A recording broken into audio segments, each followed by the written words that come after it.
السلام علیکم ورحمۃ اللہ وبرکاتہ۔ بسم اللہ الرحمن الرحیم۔ دوستو عزیزو، آج ہماری گفتگو قرآن کریم کے ان آخری مراحل میں 27 رمضان کے عنوان سے جو شب میں انشاءاللہ روانہ ہوتی ہیں، آپ کی خدمت میں پیش خدمت ہے۔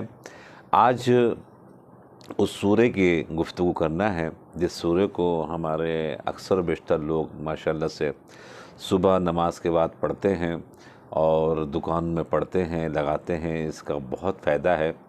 آج اس کا فائدہ ائمہ معصومین کے زمانے رسول اکرم صلی اللہ علیہ وآلہ وسلم کے زبانی سماعت فرمائیں۔ کیا فائدہ ہے جناب سورہ یاسین پڑھنے کا؟ سورہ یاسین کے سلسلے میں پیغمبر اکرم ارشاد فرماتے ہیں، من دخل مقابر فقرأ سورۃ یاسین خفف اللہ عنہم یومئذ وکان لہ بعدد من فیہا حسنات۔ کہتے ہیں کہ اگر کوئی قبرستان میں داخل ہو تو اس کو چاہیے کہ فقرأ سورۃ یاسین، سورہ یاسین کی تلاوت کرے۔ خفف اللہ عنہم یومئذ، اس دن جس دن وہ پڑھا گیا ہے، پروردگار عالم تمام قبروں سے عذاب کو تخفیف میں لے آئے گا، کم کر دے گا۔ وَكَانَ لَهُ بِعَدَدٍ مِّن فِيهَا حَسَنَاتٍ، جتنے بھی اس قبرستان میں لوگ دفن ہیں، مثال کے طور کے اوپر 100، 1000، 10,000، 50,000 لوگ دفن ہو چکے ہیں قبرستان میں، تو 50,000 حسنات نیکیاں اس کے نام اعمال میں لکھ دی جائیں گی جس نے جناب والا جو ہے اس سورہ یاسین کی تلاوت کی۔ تو سورہ یاسین کی تلاوت کرنے کا ثواب بہت زیادہ ہے۔ اس کے بعد کہتے ہیں امام صادق علیہ السلام ارشاد فرماتے ہیں، علموا اولادکم یاسین فإنها ریحانۃ القرآن۔ کہتے ہیں اپنے بچوں کو، اپنے فرزندوں کو سورہ یاسین یاد کراؤ، حفظ کرا دو۔ کیوں؟ اس لیے کہ اس کے اندر میں روح و ریحان قرآن ہے، یعنی روح قرآن کس کے اندر میں ہے؟ سورہ یاسین کے اندر میں ہے۔ اور جب روح انسان کی تازہ ہو جائے تو پھر کہتے ہیں کہ بھئی ہماری روح خوش ہو گئی، ہماری روح تازہ ہو گئی۔ تو اب روح قرآن جسم انسان میں اگر داخل ہو جائے تو اس انسان کا جسم بھی جناب والا تازہ اور ماشاءاللہ سے ثمر آور ہو جائے گا، یعنی کہ بینیفٹس اس کے زبان سے نکلیں گے، اس کے کام سے نکلیں گے، دن بھر جو بھی اس کام کو وہ انجام دے گا۔ یاسین اس میں رسول اللہ، یاسین جو ہے لقب پیغمبر اکرم ہے، والدلیل علیہ قولہ انک لمن المرسلین علی صراط مستقیم۔ کہ علی صراط مستقیم کا جو لفظ استعمال ہوا ہے، یہ دلیل ہے اس بات کی کہ جو رسول اکرم صلی اللہ علیہ وآلہ وسلم کے نام کے ساتھ یہ چیز جناب یاسین کا لقب، یاسین، طٰہٰ، مزمل، مدثر، یہ سب پیغمبر اکرم کو اس نام سے پروردگار عالم بلاتا ہے قرآن مجید میں۔ پیغمبر اکرم نے ارشاد فرمایا کہ 10 فائدہ ہے۔ مولا کائنات سے فرمایا، اے علی کیا بہتر نہیں ہوتا کہ ہم آپ کو بتائیں سورہ یاسین پڑھنے کا 10 فائدہ۔ سب سے پہلا، اگر گرسنہ نباشد سیر گردد، یعنی اگر وہ بھوکا ہے، یعنی مثال کے طور کے اوپر فقر میں جا رہا ہے، فاقے میں جا رہا ہے، اگر سورہ یاسین کی تلاوت کرے گا تو پروردگار عالم اس کے کھانے کا انتظام کروا دے گا۔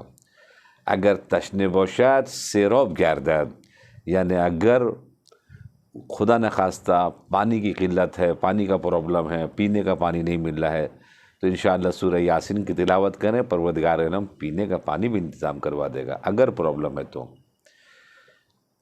تیسرا، اگر اوریان باشد پوشیدہ گردد، یعنی اگر کپڑوں کی کمی ہے، یعنی کپڑا ہونا چاہیے جتنا، اتنا کپڑا نہیں ہے اس کے پاس، تو پھر اگر سورہ یاسین کی تلاوت کرے گا تو پروردگار عالم اس کے لیے اس کپڑے کا بھی اہتمام کروا دے گا جو کپڑے اس کے پاس کم پڑ رہے ہیں۔ چوتھا،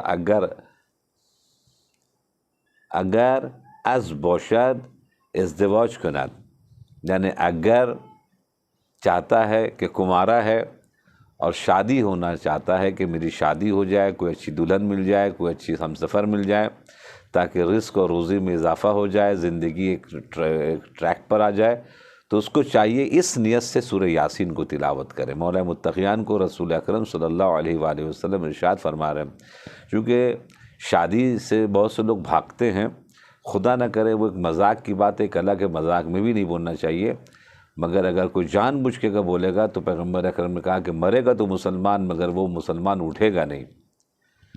النکاح من سنتی فمن رغب عن سنتی فلیس منی، نکاح میری سنت ہے اور جو میری سنت سے انکار کرے گا فلیس منی، وہ میری امتیوں میں سے نہیں۔ بہت بڑی سزا جناب پیغمبر اکرم نے سنوا دی ہے، اس لیے چاہیے کہ انسان کو شادی کسی وجوہات کی بنیاد پر اگر نہیں کر رہا ہے، خصوصاً کچھ بیمار ہے یا بیماری ہے، خدا نخواستہ کوئی اور مرحلہ ہے، تو اس کا علاج کروائے، اس کو اپنے کو ٹھیک کروائے اور انکار نہ کرے۔ اسے نماز نہ پڑھنا ایک الگ بات ہے، نماز کا انکار کرنا یہ ایک الگ بات ہے، روزہ نہ رکھنا ایک الگ بات ہے، روزے کا انکار کرنا ایک الگ بات ہے، اسی طرح شادی نہ کرنا ایک الگ بات ہے، شادی کا انکار کرنا یہ بہت خطرناک بات ہے، وہ اپنے لیے خطرناک طریقے سے نقصان پہنچوا دے گا۔ اور پھر پروردگار عالم کہتا ہے کہ اگر شادی سے تم ڈر رہے ہو کہ ہمارے رزق میں کمی ہو جائے گی، کہاں سے خرچہ کریں گے، تو اللہ قرآن مجید میں وعدہ ان یکونوا فقراء یغنہم اللہ من فضلہ، میں اللہ تم سے وعدہ کر رہا ہوں اگر تمہارے پیسے کے اعتبار سے کمی ہوگی تو ہم تمہارے لیے پیسے کا انتظام کروا دیں گے۔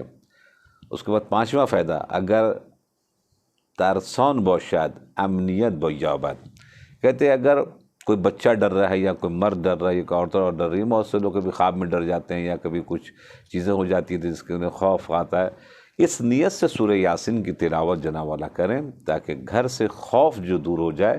تو مولا کائنات سے رسول اللہ نے فرمایا کہ سورہ یاسین کی تلاوت فرمائیں، انشاءاللہ وہ خوف بھی جناب دور ہو جائے گا۔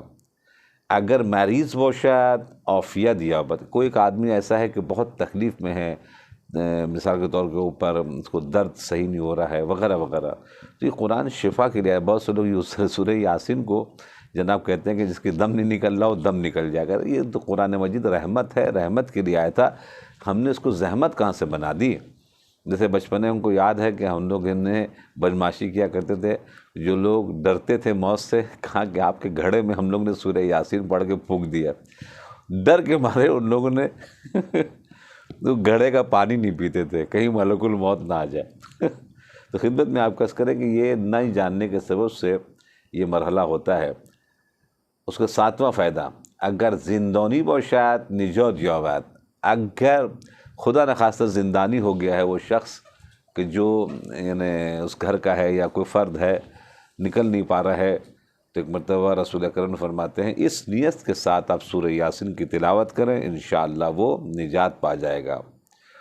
اگر مسافر باشد در سفرش یاری شود، سفر میں ہے، تنہا ہے، پریشان ہو رہا ہے، کوئی ساتھ دینے والا نہیں ہے، تو سورہ یاسین کی تلاوت کریں، اور سورہ یاسین کی تلاوت کریں اس نیت سے کریں کہ پروردگار عالم ہمیں کوئی اچھا دوست مل جائے، سفر میں کوئی ہمارا ساتھ دینے والا مل جائے، تو پروردگار عالم اس سورہ یاسین کی برکت سے اس کے سفر میں ایک ایسا دوست ہمکار پیدا کروا دے گا پروردگار عالم، تاکہ اس کا سفر جو ہے آسان ہو جائے۔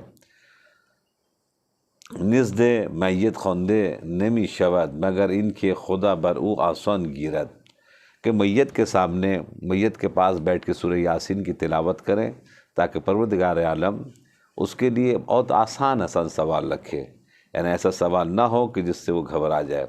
اگر کوئی گمشدہ باشد پیدا میکند، اگر کوئی خدا نخواستہ مسنگ ہے، کھو گیا ہے، گھر سے غائب ہو گیا ہے، کوئی بچہ ہے، بچی ہے، لڑکا ہے، لڑکی ہے، کوئی غائب ہو گیا ہے، اس کو چاہیے کہ سورہ یاسین کی تلاوت کرے۔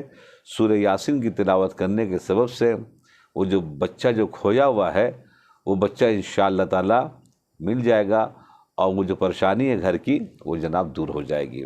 جیسا کہ آپ کی خدمت میں عرض کر رہا ہوں شروع سے کہ ان سوروں کے ساتھ ساتھ ہم الحمدللہ اب ان مراحل کے اوپر داخل ہو گئے ہیں کہ جو اختتامی مراحل کے ہیں، یعنی آخری کا یعنی سٹیج، یعنی دعا افتتاح کا جو ماہ مبارک رمضان میں پڑھی جاتی ہے، اب ہم اس کے بالکل آخر میں داخل ہو رہے ہیں۔ اللہم اظہر بہ دینک، یہ امام زمانہ جل اللہ تعالیٰ فرجہ الشریف کے لیے ہم اور آپ دعا افتتاح میں جناب یہ الفاظ استعمال کرتے ہیں، اے پروردگار عالم ان کے ذریعے سے دین کو ظاہر کرو، بے شک دین ظاہر ہوگا، لیظہرہ علی الدین کلہ وَلَوْ كَرِهَ الْمُشْرِكُونَ هُوَ الَّذِي أَرْسَلَ رَسُولَهُ بِالْهُدَى وَدِينِ الْحَقِّ لِيُظْهِرَهُ عَلَى الدِّينِ كُلِّهِ وَلَوْ كَرِهَ الْمُشْرِكُونَ۔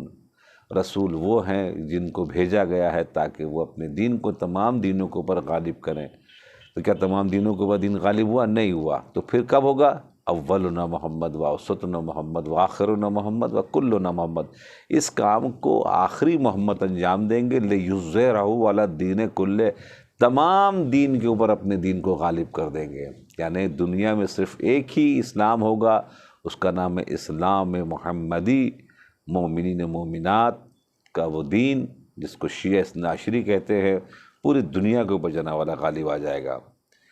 اس کے بعد پھر سنت نبیک، اور تیری جو سنت ہے پروردگار عالم، جو بھلا دی جا چکی ہے، گم کر دی جا چکی ہے، بدل دی جا چکی ہے، ان کے ذریعے سے پروردگار عالم اب تمام سنت کو جو ہے ظاہر فرما دے، حتی لا یستخفی بشیء من الحق مخافۃ، اور یہاں تک کہ حق میں سے کوئی چیز خوف سے مخفی و پوشیدہ نہ رہ جائے۔ یعنی بہت سی ایسی حقیقت ہے، بہت سی ایسی سنت ہے، بہت سی ایسی باتیں ہیں کہ جو دنیا تک سامنے ابھی آئی نہیں ہیں، پہنچی نہیں ہیں، امام زمانہ کے ظہور کے بعد تمام چیزیں جناورہ ظاہر ہو جائیں گی۔ احد من الخلق، جو بھی تیرے مخلوق ہیں ان سبوں کو جناب یہ خبر پہنچ جائے۔ اللہم انا نرغب الیک، اے پروردگار ہم تیری طرف سے رغبت رکھتے ہیں، تیری طرف رکھتے ہیں، تیری طرف رجوع ہو رہے ہیں، تیری طرف آنا چاہ رہے ہیں۔ I want to be with you فی دولت کریمہ، یہ لفظ بڑا زبردست ہے، دولت کریمہ۔ دولت کریمہ کب ہوگا؟ جب امام زمانہ جل اللہ تعالیٰ فرجہ الشریف کا ظہور ہو جائے گا، اور اس کے بعد امام زمانہ کوفے پہنچ جائیں گے، اور اس کے بعد مسجد سہلہ میں قیام فرمائیں گے، مسجد کوفہ سے پھر ان کی حکومت ہوگی، پوری دنیا کے لیے فیصلے ہوں گے، اور پوری دنیا میں امن و امان ہوگا، اور زمین جو ہے وہ نعمتیں ابال رہی ہوں گی۔ لوگوں کو کہا جائے گا پیسہ بینک سے جا کے لے لو، تو کوئی تیار نہیں ہوگا پیسہ لینے والا، چونکہ اتنا پیسہ سب کے پاس ہوگا کسی کو ضرورت ہی نہیں ہے۔ لوگ خمس دینا چاہیں گے، خمس لینے والا کوئی نہیں ہے۔ زکوٰۃ دینا چاہیں گے، زکوٰۃ لینے والا کوئی نہیں ہے۔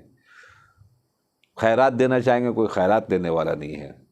فی دولت کریمہ تعز بها الاسلام واہلہ، ان کے ذریعے سے اسلام اور اہل اسلام کو قوت ملے گی۔ الحمدللہ اب تک جو بہت دکھ اٹھائے ہیں ہمارے مومنین مومنات نے دنیا میں، مختلف ذریعے سے، کافروں کے ذریعے سے، منافقوں کے ذریعے سے، مسلمانوں کے ذریعے سے، سب الٹ جائے گا۔ یعنی جو لوگ مستضعف تھے وہ قوی ہو کے جناب والا سامنے آ جائیں گے، اور جو قوی تھے وہ خبیث، جو غرور اور گھمنڈ اور ظلم میں لگے ہوئے تھے، وہ سب نیچے آئیں گے۔ وَتُذِلُّ بِهَا النِّفَاقُ وَأَهْلَهُ، یہ لفظ استعمال ہوا، اور نفاق اور نفاق کو ذلیل کریں گے۔ جن لوگوں نے یہ ظلم کیا ہے، ستم کیا ہے ہمارے مومنین کے اوپر، ان کو سزا ملے گی۔ وَتَجَلُّونَ فِيهَا، اور اس کی حکومت میں ہمیں پروردگار چانس دے، من الدعوات الی طاعتک، اور اپنی طاعت کی طرف بلانے والا بنا دے پروردگار عالم، وقادت الی سبیلک، اپنے راستے کی طرف رہنمائی کرنے والا قرار دے پروردگار عالم۔ ہمیں بھی کوئی ذمہ داری دے تاکہ ترزقنا بہا، اور اس کے ذریعے سے ہمیں بہترین رزق ملے، کرامت دنیا والآخرہ، دنیا میں بھی کرامت ہو اور آخرت میں بھی کرامت ہو۔ یہ دعا ہے کہ جو ہر مومن و مومنات مانگیں گے اور ان کو مل رہا ہوگا۔ امام زمانہ کے ظہور کے بعد کا جو سما ہے، جو سینیریو ہے، وہ کتنا بڑا سینیریو، صرف ایک ہی لفظ میں کہنا چاہتا ہوں، وہ کتنا بڑا سما ہوگا کہ جب ہم اپنی گناہ گار آنکھوں سے دیکھیں گے امام زمانہ منبر پر سامنے بیٹھے ہوئے ہیں، اور کوفہ اس وقت دنیا کا سب سے قیمتی ترین مقام ہو جائے گا۔ سب لوگ کوشش کریں گے کوفے میں جا کے، چونکہ 100 کلومیٹر کی نماز ہوگی، روایت ملتا ہے، یعنی کوفے سے لے کے کربلا تک کی صف جناب لگے گی، ظہرین میں، مغربین میں، فجر میں، اور امام زمانہ نماز پڑھا رہے ہوں گے، ان کے پیچھے نماز پڑھنے کا موقع ملے گا۔ اللہ اکبر۔ انشاءاللہ جہاں بھی رہیں، خوش رہیں، آباد رہیں، شاد رہیں۔ ان ایام کو جو ظہور سے منسوب ہیں امام زمانہ کے، ہم لوگوں کو دیکھنا نصیب ہو انشاءاللہ۔ والسلام علیکم ورحمۃ اللہ وبرکاتہ۔ خوش رہیں، آباد رہیں اور شاد رہیں۔